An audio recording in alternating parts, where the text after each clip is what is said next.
Jen. Welcome back. So today's video, we are going to talk all about my new library. So my library system where I live had a smaller library very close to my house. It was a perfect spot to, put my books on hold and pick them up. It was very convenient, but that recently shut down in preparation for a new branch opening up. So it is, I don't know, about 5 or 6 minutes from my house. It's right by our high school where my kids go, and I'm very excited. I'm gonna add some footage in here in a minute, just my first time seeing the new library after driving past where it was gonna be. For about 2 years I knew it was coming, so it was I've waited a long time, but it's been worth it. They did such a nice job. And while I was there, I picked up 5 books that I want to do a try chapter of, and hopefully get to one of these. I know I've done the try chapters before, and I don't seem to read the one I pick out, but I am going to try my best to remedy that here with this video. One of my reading goals, just for fun, that I made for myself was to try to read one title from my library every month, and I have not done that. So I'd like to get back on track with that through picking one of these. So the books that I am going to try a chapter of are The Next Girl by Carla Kovacs. This honestly was just an impulse buy impulse grab. I've never heard of it, but it's a thriller and it's short and sweet. I'll tell you a little bit about what they're about when I read them. The Staircase in the Woods by Chuck Wendig. This is something that I was anticipating and I do not own yet, so I'm going to give it a try. Something that I've been wanting to get to all summer long, or been thinking about all summer long, is The Paradise Problem by Christina Lauren. I keep seeing this everywhere, and it's one of the Christina Laurens that I have not read yet. And if this doesn't say summer, I don't know what does. So there's that one. I have not read Allie Hazelwood yet, but this is the one that intrigues me the most because it's about a vampire, I believe, and a werewolf, and this is called Bride. So this is definitely something I want to try at my library first because I don't know if this will be the right story for me. I don't know if the author will be for me, so I grabbed this one. And then last but not least is the Amalfi Curse by Sarah Penner. So I love The Lost Apothecary, and then I actually DNF'd her second title. Can't even think of the name of it right now.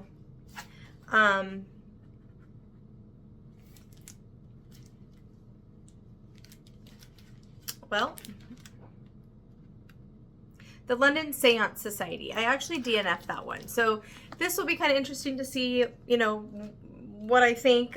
It's a beautiful copy. There is a really pretty version too out there with sprayed edges, which I almost bought a couple times, but I'm like, no, you DNF'd her second book, 5-starred her first book. Let's just see if you need to own everything by her. So that will be my fifth book that I'm gonna try a chapter of. Hey everybody, so a new library in our library branch system was put up. It's so pretty. It's got nice landscaping and cute little lights in the parking lot. I'm excited to go in for the first time. It's about 5 minutes from my house, so I'm super excited. The next closest branch is about 20 minutes, so this is a huge improvement. And it looks really cool. I'm gonna take you guys inside for a minute if it's not too packed.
Okay, so I'm going to get going on this, and after I read a chapter in each book, I'll tell you my initial thoughts, a little bit about what it's about.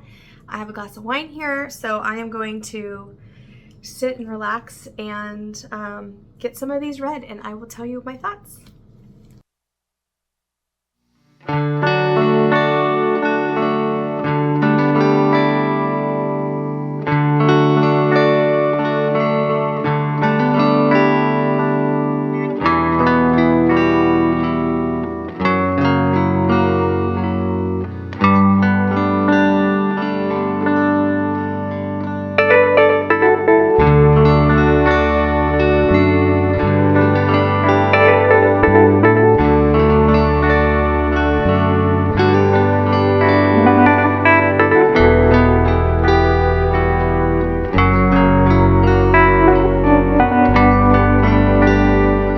Okay, that went really well. That was really promising. So there was a prologue to start off that took place in the past timeline. Okay, so this book is about sea witches, witchcraft. It also is about a forbidden love. We have two timelines, past and present. The present timeline, there is a village called Positano, and it's on the Amalfi coast, and shipwrecks happen all throughout the coast except for right in front of this town, from my understanding. This town has great fishing. Nothing bad ever happens there.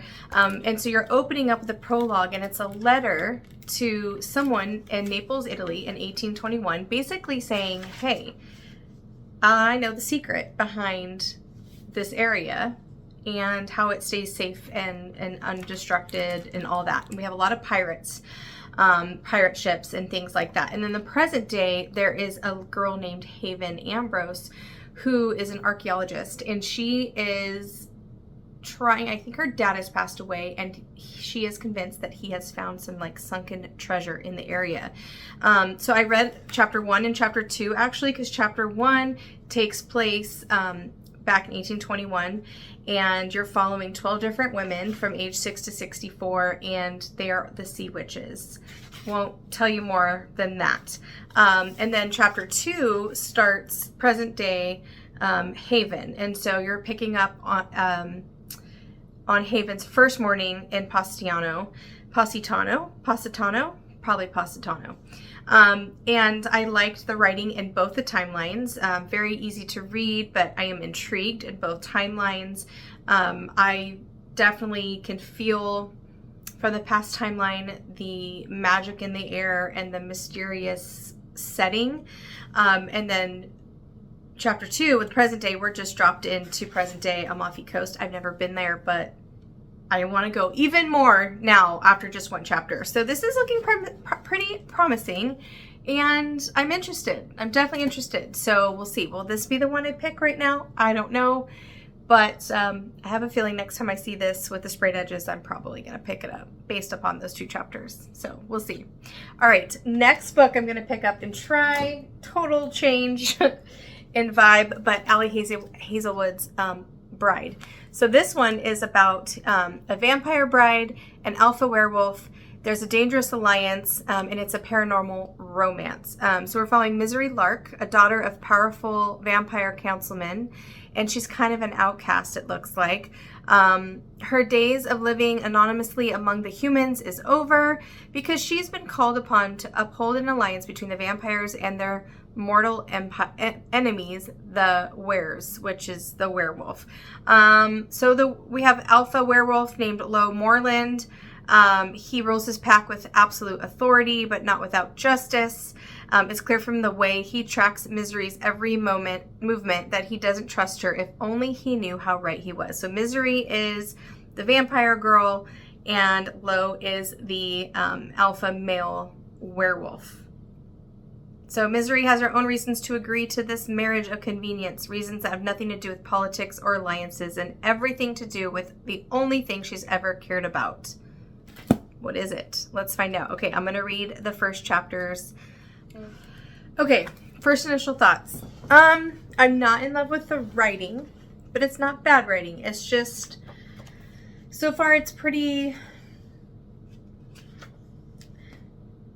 let's say simple. I don't know. I'm not a writer, so I hate critiquing writing because I cannot write, but I am intrigued. There are a couple lines that I was like, oh, that was, it said you could feel the tension. Let me see if I can find it.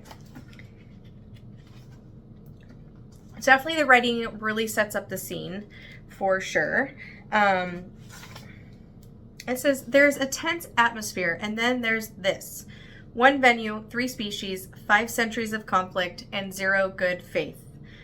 And so definitely what's happening in this arranged marriage is something that we don't really know why it's happening, what's going on. All we know is that neither bride nor groom are 100% behind this. And a little spoilery, so if you want to go in this completely blind, maybe mute me for a second. But at the opening is the wedding day, the actual marriage, and it sounds like they're both weirdly attracted to each other or connected to each other without understanding why. Almost like it's not a choice, which I'm kind of not surprised by.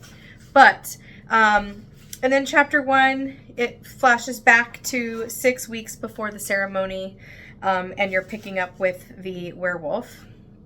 So I'm intrigued. If I had to pick between these two so far, I'd probably pick up the Amalfi Curse before this one. Maybe it's my mood. I don't know. Definitely don't think I would buy this till reading it through. And if I really loved it, but I'm intrigued enough to where I don't want to return it to the library quite yet either. If I don't pick this one, I definitely feel like it's something I would pick up again, probably more in October. Fall vibes is kind of why I'm feeling like I'll wait on this one, but not to any fault of the first few chapters. I'm intrigued. I feel like this one might take me a little longer to get going and get hooked based upon my first initial reaction, but take that with a grain of salt. Okay, next one is The Paradise Problem by Christina Lauren. This is like I said, it's been talked about a lot. It's a romance, obviously. Anna Green thought she was marrying Liam Weston for access to subsidized family housing while at UCLA. She also thought she'd signed divorce papers when the graduation caps were tossed, and they both went on their merry ways. So this is a marriage of convenience. We pick up the story 3 years later when Anna is a starving artist after college. She's living paycheck to paycheck. And Liam is heir to heir to the Weston Foods conglomerate. But he has little interest in working for this corporation that his family has built from the ground up.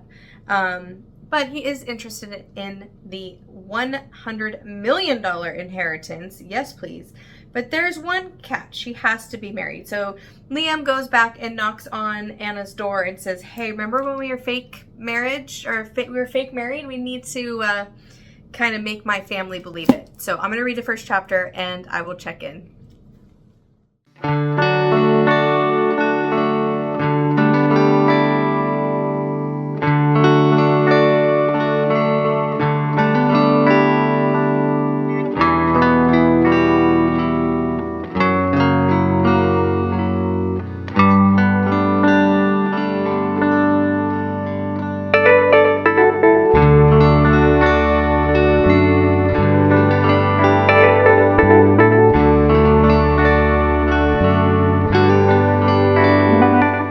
Okay, so the prologue, you are watching the end of college, you're watching Liam kind of move out, officially ending their marriage, or their marriage.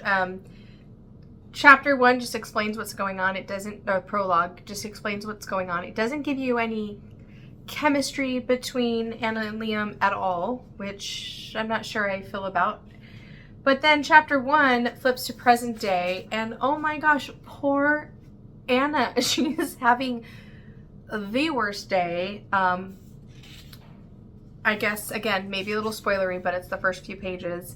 She gets fired from her job, ends up getting a parking ticket, goes home, there's mail. It's a bill from the hospital that her dad had his latest chemo appointment. So her dad's got cancer. She got a parking ticket. She lost her job. She's graduated college. She's basically literally a starving artist. And then chapter 2 picks up with Liam. So I haven't read chapter 2 yet. This writing is great to me. Christina Lauren, simple writing, but her writing really has pulled me into the environment, the setting. I feel definitely automatically feel bad for Anna 3 years later. And I'm very intrigued to see what's going on with Liam. So yeah, good solid start. I feel still the Amalfi Coast one has grasped my interest the strongest in just the first, 10, 15 pages. But definitely want to read this one. Okay. Next one I'm going to try a chapter of is The Staircase in the Woods. This is horror. And I'll let you know my thoughts in just a minute. Okay. These chapters were really short. So to kind of keep it even with the other books I am trying out, I read more than one chapter, but I am super intrigued by this one. You know what? Did I tell you what this was about already? I don't know if I did. So we have 5 high school friends bonded by an oath called the Covenant to protect each other no matter what. They go on a camping trip in the middle of nowhere. Actually, it takes place in Pennsylvania, but in the middle of nowhere, Pennsylvania. And they find something in the middle of the woods, a mysterious staircase that goes to nowhere.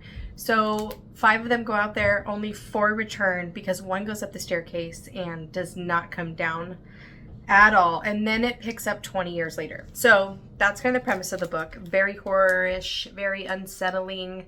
The writing is super mesmerizing. It's the only way I can explain it. You have a chapter 0 or a prologue. It's so funny. All of these have had prologues. That's kind of strange. I don't know what it's about, but it's a paragraph about, or what the point of it is, but it's a paragraph about friendship being compared to a house. And it was beautifully written. Very intrigued by that. And then chapter 1, you pick up with Owen in the present day. And one of the chapter 2 is only a couple pages long. Chapter 2 is an email. So these 4 friends that are left get this email from one of the friends saying, you have to come to my funeral. I'm dying of cancer. That's all I will say, but I did read chapter 3.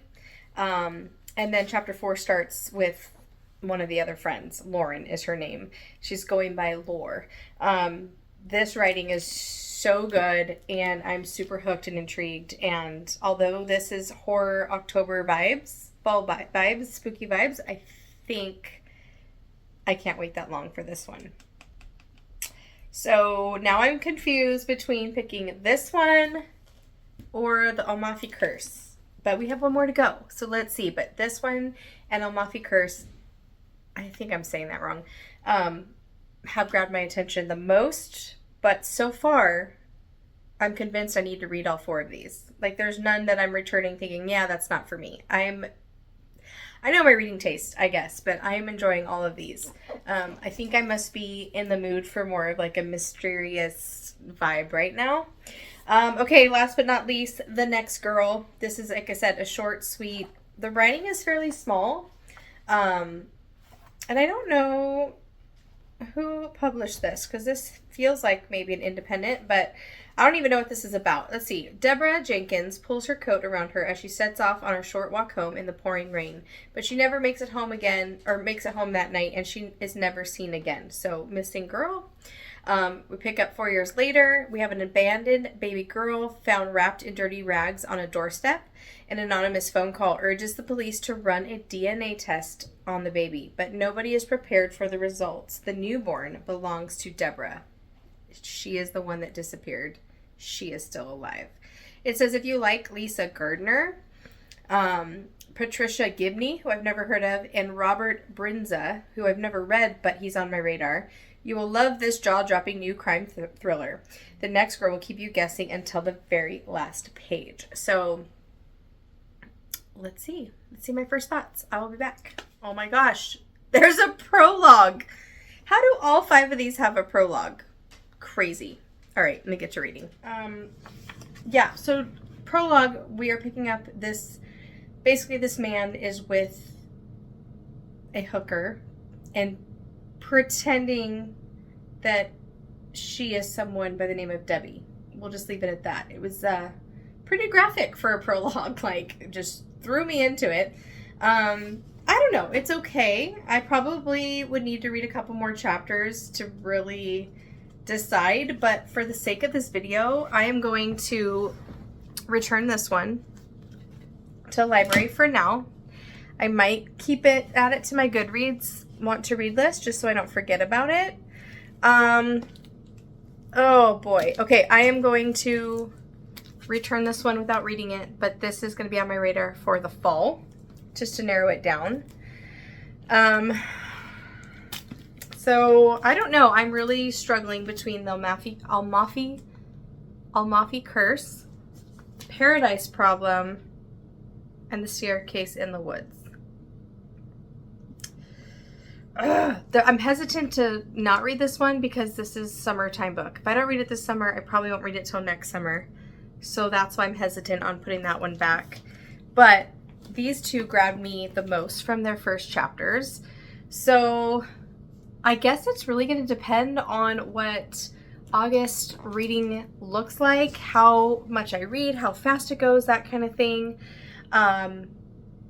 I don't know. So I am going to hold on to all 3 of these for now and hopefully get to one of these in August. Also, my booked for summer rolls might help me pick one. But I narrowed it down to 3, so that's good. So I hope you enjoyed this video. I hope you enjoyed the footage of my new library. I'm so excited. And keep watching for August and find out which one of these I picked for my library read for August. I don't know. I can't decide right now. Depends on, like I said, how August goes, how my rolls go. So those 3 are staying put for now, and we will see what I get to. I hope everyone is enjoying what they're reading. I hope you guys are having a great day, and I will talk to you in my next video. Thanks as always for watching. Happy reading. Bye.